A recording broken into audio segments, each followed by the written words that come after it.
మనతో పాటు మాట్లాడడానికి ఎమ్మెల్సీ షమీపూర్ రాజు ఉన్నారు. అన్న ఏం చెప్తున్నారు ఈ టూర్ ద్వారా క్లస్టర్ల పర్యటన చేస్తున్నారు కదా, కొద్దిసేపటి తర్వాత కేటీఆర్ కూడా వస్తున్నారు, ఏం చెప్పబోతున్నారు? ఒకటేమో ఇది రియల్ ఎస్టేట్ బ్రోకర్ లాగా వ్యవహరిస్తున్న విషయం.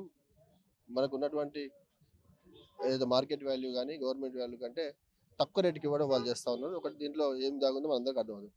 రెండవది, ఇది ఒక భూమి డబ్బులే కాదు, లక్షల మంది కార్మికుల కుటుంబాలకు సంబంధించిన విషయం కూడా మనం ఆలోచన చేసుకోవాలి. ఇక్కడ నుంచి ఇండస్ట్రీలు తరలించాలి, ఇటు నుంచి ఇండస్ట్రీలు రింగ్ రోడ్ అవతల వెళ్ళాలంటే ఇప్పటికీ ఒక పాలసీ లేదు, ల్యాండ్ అలొకేషన్ లేదు, ల్యాండ్ ఇప్పటిదాకా తీసుకోలేదు, వాళ్ళు ఎక్కడికి వెళ్ళాలనో తెలియదు. 6 నెలల లోపు మీరు ఇది చేయాలి అది చేయాలంటే ఈ కార్మిక కుటుంబాలను ఎక్కడ పోవాలి? వాళ్ళు అలా సెటిల్ అయి ఉంటారు కదా, ఇక్కడ చాలా సంవత్సరాలు పనిచేసి ఉంటారు, ఇల్లు కొనుక్కుంటారు, స్కూల్స్ కానీ మంచి ఉంటాయి. లక్షల మంది కుటుంబాలకు సంబంధించిన విషయం, లక్షల కోట్ల స్కామ్తో పాటు లక్షల మంది కార్మికుల కుటుంబాలకు సంబంధించిన విషయం. తప్పకుండా ఈ నిర్ణయాన్ని వెనక్కి తీసుకోవాలి ప్రభుత్వం. ఒకవేళ చేయాలనుకున్నప్పుడు ప్రజా ఆమోదం ద్వారా చేయాలి. మీరు పబ్లిక్ మీటింగ్స్ పెట్టండి, ప్రజల ఆమోదం తీసుకొని, కార్మికుల ఆమోదం తీసుకొని, కార్మిక నాయకుల ప్రతిపక్షాల మీటింగ్ పెట్టండి. అట్లా చేయాలి తప్ప మా ఇష్టం అంటే అమ్ముకుంటాం, మేము రియల్ ఎస్టేట్ బ్రోకరం కాబట్టి ఇక్కడ అట్లా వ్యవహరిస్తామంటే చూస్తూ ప్రతిపక్ష పార్టీ ఎట్టి పరిస్థితుల్లో ఊరుకోం. మనం చూస్తూ ఉన్నాం, గతంలో యూనివర్సిటీ భూములు తాకట్టు పెట్టే పని చేయడం, ప్రభుత్వ భూములు అమ్మడం, ఇట్లా చాలా వ్యవహారాలు చేస్తూ ఉన్నారు. దీన్ని పూర్తిగా వ్యతిరేకిస్తూ ఉన్నాం మేము. అంటే ఇప్పటివరకు అసలు మార్గదర్శకాలే రూపొందించలేదు, 5 లక్షల కోట్ల కుంభకోణం అని చెప్పేసి బీఆర్ఎస్ పార్టీ తప్పుడు ప్రచారం చేస్తుందని చెప్పేసి మంత్రులు చెప్తున్నారు, ఏం చెప్తారు? ఉదాహరణ బ్రదర్, మనం ఇక్కడ జీడిమెట్ల పారిశ్రామిక వారిలో ఉన్నాం. ఇక్కడ ₹1,00,000 1,00,000 పైన గజం పోతుంది.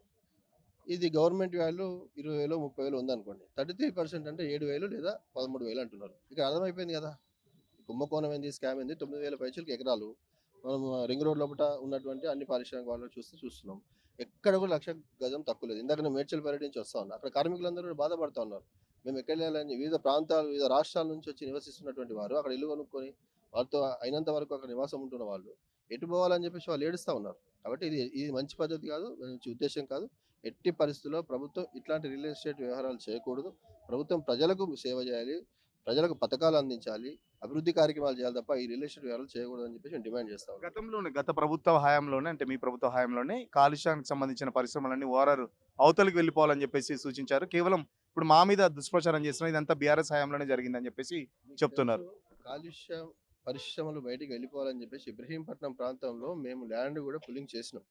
ఆ ల్యాండ్ వీళ్ళు ఇప్పుడు 4th సిటీ 4 బ్రదర్స్ సిటీ అని వాళ్ళకి తీసుకొని దాంతో మళ్ళీ రియల్ ఎస్టేట్ చేస్తున్నారు. పెట్టండి, అక్కడ కోర్టులోనేమో అఫిడవిట్ ఇచ్చారు ఏమని, ఇది మేము వేరే దానికి వాడమని చెప్పేసి, ఇండస్ట్రీకే వాడతామని. కానీ ఇప్పుడు అక్కడ 4th సిటీ తెస్తా ఉన్నారు, ఇంకా గ్లోబల్ సమ్మిట్ చేస్తామంటున్నారు, అక్కడ ఏదో పెడతాం అంటున్నారు. అది కరెక్ట్ కాదు కదా. మేము ఇండస్ట్రీ కోసం కేటాయించి తీసుకున్నాం, రైతుల ద్వారా అదే ఆమోదంతో తీసుకున్నాం, ప్రజాభిప్రాయం మేరకే తీసుకున్నాం అన్నాడు. మీరు దానికి కేటాయించకుండా మరి వేరే దానికి కేటాయిస్తున్నారు, అది మంచి పద్ధతి కాదని చెప్పేసి ప్రజల పక్షాన కార్మికుల పక్షాన ఒక ప్రతిపక్ష పార్టీగా మేము వ్యతిరేకిస్తాం.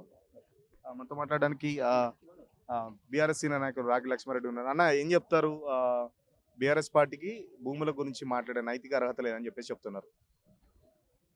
కాంగ్రెస్ పార్టీ వాళ్లకు నోటుకొచ్చింది మాట్లాడడం అలవాటైపోయింది.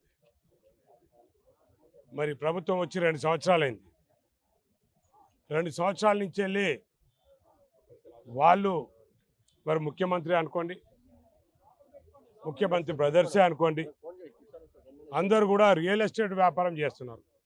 మరి అందులో భాగంగా ఈ రోజున కూడా మరి ఇండస్ట్రియల్ ల్యాండ్స్ ఏవైతే ఉన్నాయో దాదాపు 10,000 ఎకరాలు, మరి ఈ ల్యాండ్ కూడా రియల్ ఎస్టేట్ చేయడానికి మరి కాంగ్రెస్ ప్రభుత్వము అలాగే మరి రేవంత్ రెడ్డి గారు బ్రదర్స్ అందరూ కూడా మరి బిజినెస్ చేద్దాం అనుకుంటున్నారు.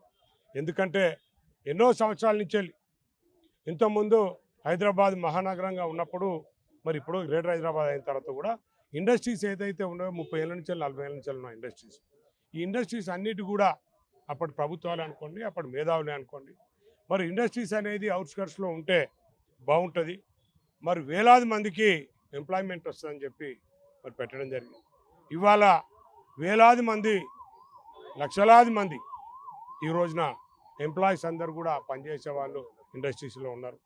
మరి ఈ స్కీమ్లో ఇప్పుడు దీన్ని బిజినెస్ లాగా చేసి దీన్ని రియల్టర్స్కి అందరికి అప్పచెప్తే మరి ప్రాబ్లం అవుతుంది. కాబట్టి తప్పకుండా ఈ ప్రభుత్వం ఇమ్మీడియట్గా ఏదైతే ఈ స్కీమ్ తీసిందో ఉపసంహరించుకోరని చెప్పి మేము డిమాండ్ చేస్తున్నాం. అసలైన తొలి వెలుగు.